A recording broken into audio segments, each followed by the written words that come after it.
journey, we'd like to bring to your attention the following safety advice during our train ride. While the train is in motion, please remain seated at all times. Please do not lean out of the train. Parents are reminded to keep children seated with you at all times during the journey. Smoking or e-cigarettes are not permitted during the ride. And finally, consuming food is also not permitted on the train.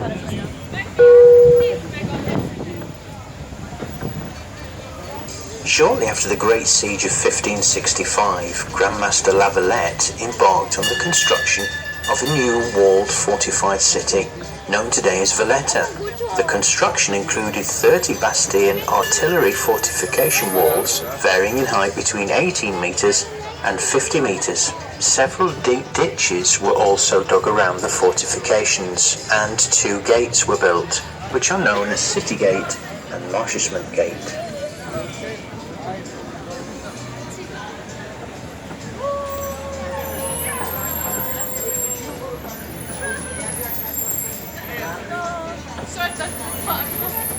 We are now making our way onto Republic Street, which is the main street and walkway in Valletta. On this walkway, located on your left-hand side, you will see the Maltese Law Courts.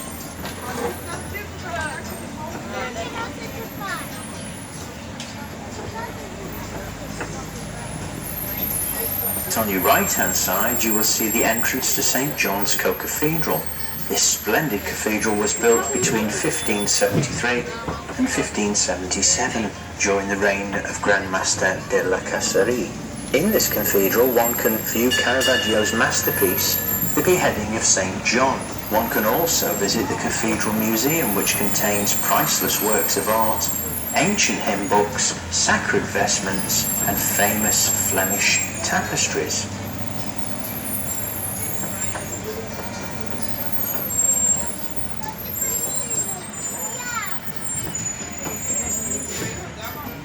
The city of Valletta was almost complete by the early 1570s, and it became the capital in 1571, when the Grand Master moved from his seat at Fort St. Angelo in Victorioso to the Grand Master's Palace in Valletta.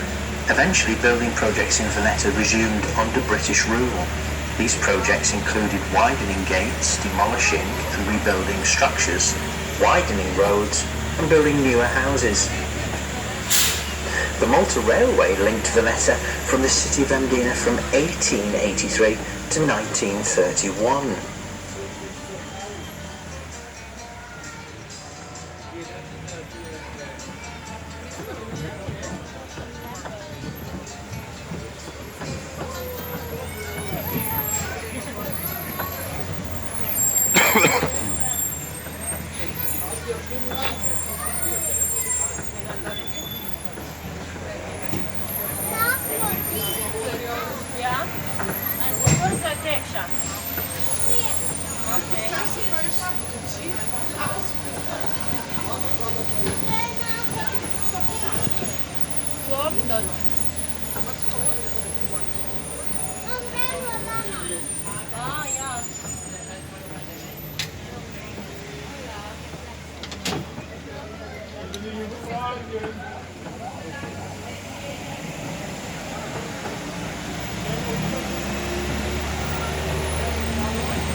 Across the bay, one can see the town of Salima.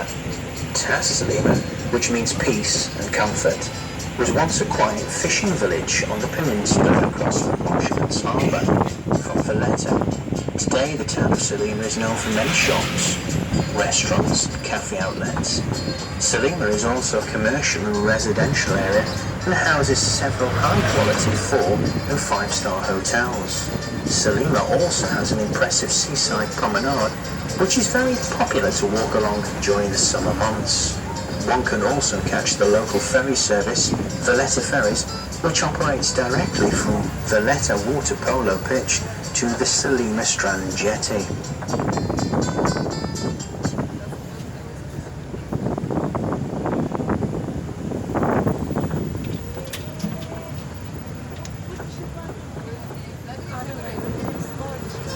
If you look to your right now, you will see a large old palazzo which is called a Burj de Bavière. The building was built in 1696. It was used by the British military in the 19th and 20th centuries during the Second World War. It was used as a hostel for homeless people during the bombing campaign of World War II. The building is currently used as the offices for the Land Authority Department.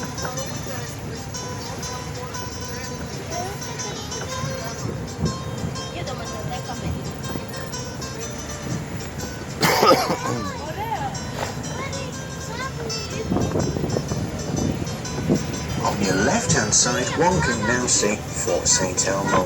The historic Fort St. Elmo stands proudly at the extreme end of the Valletta Peninsula. Late in the 15th century, when the island was under Aragonese domination, a modest fort was built. When the Knights of St. John decided to settle in Malta in 1530, they immediately thought of strengthening and extending the existing fortress. It was only after a devastating Turkish raid in 1552 that the fortress was then rebuilt and new defences were added. The new plan of the Great Fortress was designed in the shape of a star. 4 towers stand on the angle spots to control the entrance to the 2 harbours either side.